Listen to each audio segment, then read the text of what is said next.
Hey everyone, this is Mina. Today I'm going to try to turn internet aesthetics into Hmong girls. I'm going to start off with the Egirl aesthetic. I've seen it floating around the internet for a while now, and it's kind of cute, so I thought it'd be nice to give it a try. While making this video, I decided to look up e-girls since I only know about them when they pop up on my feed. So here are a few things that the internet says about e-girls. I never thought about what the E stood for, but apparently it stands for electronic. I couldn't really find the reasoning behind that, so if anyone knows, let me know down in the comments below. So the e-girl aesthetic is a mix of 90s and early 2000s fashion mixed with inspiration from K-pop, goth, punk, rave, and hip-hop. The general attire seems to include loose-fitting clothes, chains, and maybe a bucket hat. And from the outfits I've looked at, it seems like e-girls couple bright colors with black. For the makeup, e-girls use a lot of blush under their eyes and on their nose. It sort of reminds me of Igari makeup or Lolita makeup. And they might draw little shapes on their cheeks, like a heart, like on the side of their cheek, near their eye or right under their eyes, or they might even draw freckles on. So for my Hmong e-girl, I decided to give her a Hmong striped top, and that's actually what inspired me to make this video. The top didn't require too many adjustments since e-girls wear a lot of black and a lot of Hmong clothes are black. So that was nice.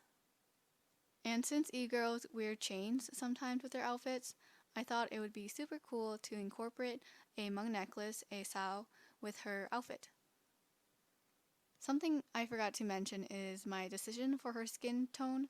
I thought it would be super cool to give her a tan skin tone since I haven't seen that many e-girls of that shade. With her pants, I couldn't really decide which way to go with the colors, and you'll see in the video that for the time being I chose to settle for black. And what I liked about that was that it stayed true to traditional Hmong clothes, but I eventually changed my mind. For the stripes on her sleeves, I decided to go for an overlapping color between e-girls and Hmong outfits, so I chose green. And at first I chose a very bright green, but I was playing between the different shades and eventually settled on a cooler green. I think the bright green just popped out a little bit too much for me, and I did see some e-girls with cooler shades of green, so I thought it'd be okay. And then you can see when I zoom out that I changed the pants to be jeans instead. And for her hair, I decided to make it a similar color to her sleeves. By doing that, I was hoping to keep the outfit looking more uniform, especially since I changed her pants from black to blue. Also, I chose to color the boots black since I imagined that they're combat boots, and it helped tie in the top with the rest of the outfit. The biggest challenge for me with this aesthetic was trying to figure out what would go under her Hmong top. I considered a turtleneck or a graphic t-shirt, but it didn't seem edgy enough for me, so I decided to give her a mesh top with a green crop top underneath. Her makeup was a lot of fun to do. I think the blush really helped me sculpt out her face easily, and I really enjoyed shaping her lips with the wine red. Then I added shading to her clothes, and it looks okay, but I think part of the issue is that I don't establish a light source, so I don't really know how the shadows fall. And part of that is because I'm a little lazy, but also because I just kind of want to create a general idea of not complete flatness. In the future, I would like to try some grayscale art first, so I can figure out where my shadows are and not have to worry so much about the different shades. But because I wanted to make this video consistent, I decided to shade the other girls in the same way that I shaded this e-girl. Finally, I drew in some scratch marks to create that ripped jean look. The next internet aesthetic I looked at were VSCO girls. I didn't really know much about them besides that they wear long t-shirts and wear lots of scrunchies. So of course I turned to the internet. According to the internet, the VSCO girl aesthetic became a thing in 2019, and the name comes from the phone app that these girls use to edit their pictures. And they are associated with loose-fitting or oversized t-shirts, scrunchies, hydro flasks, Crocs, Birkenstocks, shell necklaces, and other beachy fashion. Their makeup look is usually light and natural, and common hairstyles for VSCO girls are messy buns, side ponytails, and beach waves. In addition, they're associated with environmentalism, which might explain the water bottle and the beachy aesthetic. So for my VSCO girl, I decided to give her a bigger body type since that's not very common in VSCO girls, at least what I've seen online, and just not very common in fashion in general. So I thought it would be refreshing to see, and I'm also trying to practice drawing different body types. I decided to give her a mix of different hairstyles associated with the VSCO girl. I gave her a half updo with a scrunchie in her hair and then beach waves kind of at the bottom. I like to have a variety of skin tones in my characters, and since she's a Hmong girl, I decided to make her a lighter toned Hmong girl. And for her top, I decided to keep it simple and I made it white. For her hair, I decided to give her a brown base to kind of give a dyed look to it. I don't know how well I achieved that because this is a cartoon, and I think showing that someone's hair is dyed, especially when it's dyed a natural color, it just looks normal. But the reason why I decided to choose brown hair over black hair was because she had a very Hmong American look to herself. I feel like a lot of Hmong Americans dress in a simple way. It's t-shirt, pants, and VSCO girls are a very American thing. I think that's probably where it originated, and so I thought it would be appropriate to kind of go along with that. For her scrunchies and the decoration on her t-shirt, I decided to choose warm colors that might be found in a sunset because I wanted to allude to the beachiness of the aesthetic.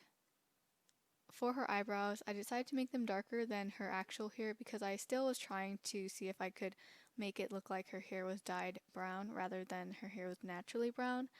I don't know if this achieved anything, but I tried. Then I added some blonde highlights at the end of her hair because I wanted to continue the look that her hair is dyed.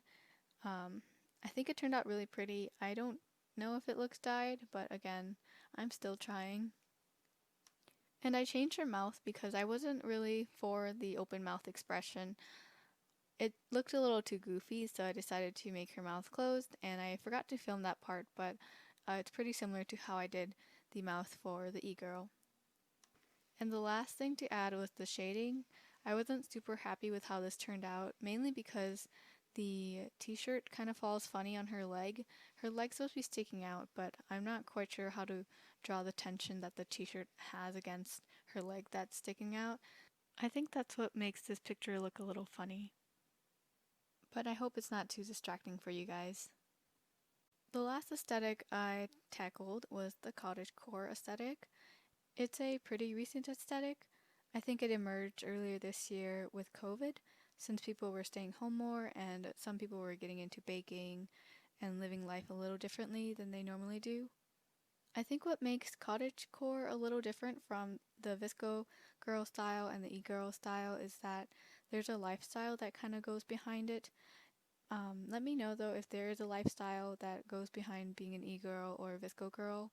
I think with cottagecore there is a list of things that people can follow, like baking or gardening or doing the laundry outside, doing arts and crafts, knitting, unlike e-girls or VSCO girls, and I can't really think of anything off the top of my mind for either one of those that are specific to those aesthetics. Cottagecore, I think, is a lot of nostalgia and a lot of romanticizing pastoral life, and because of this, it's received some criticism on romanticizing the pioneer life, settler colonialism, and making it seem like it was fine. I understand the appeal of having a simpler life, especially, with everybody having this COVID stress and everybody having to worry about work and living in such a materialistic society, but it is an interesting aesthetic to explore and critique, who can carry out these aesthetics and who can't, or who feels comfortable doing these aesthetics and who doesn't. This got a little bit more political than I wanted it to get, but it's still an important conversation, so if you want to have it, feel free to discuss it down below in the comments. I'm going to move on to the character design now. So with her outfit, I decided to merge a prairie-looking dress with a Hmong Vietnamese dress. I chose to keep the collar of the Hmong Vietnamese dress because I think it's really distinct and beautiful. Then I added a high collar with a general idea of lacing at the top around her neck. Then I decorated her dress with flowers to give it that floral look that a lot of prairie dresses have. And I added details to her collar, kind of imitating the Hmong Vietnamese collars that are striped and floral. I gave her a bandana over her head, similar to the ones that the Hmong Vietnamese women wear, but I decided to tone down the colors so it would match the outfit. For her apron, I couldn't quite figure out how I wanted it. I wanted her to have an apron, but I was afraid it would look too much like a costume, so I made it small. I don't know if the size helped at all, but I just settled on that. Her shoes were also something I couldn't figure out. I tried looking up cottagecore shoes and I just assumed that it's something really simple, maybe something vintage, but I ended up just doing a Vans looking sort of shoe on her because I just thought that would be the easy way to go. Then I added freckles on her. It kind of reminds me of Anne of Green Gables. I think she even reminds me of Anne of Green Gables because of the braided pigtails that she has. And I added shading with her, of course. I think similar with all my other girls, I just can't seem to figure out how clothes should fall on people's body, and I think maybe I just need to look at more references and practice more, so it does look a little awkward. And here are all the girls together. Let me know what you think, and if you want me to try out any other aesthetics or any other themes. So until then, I'll see you later. Bye!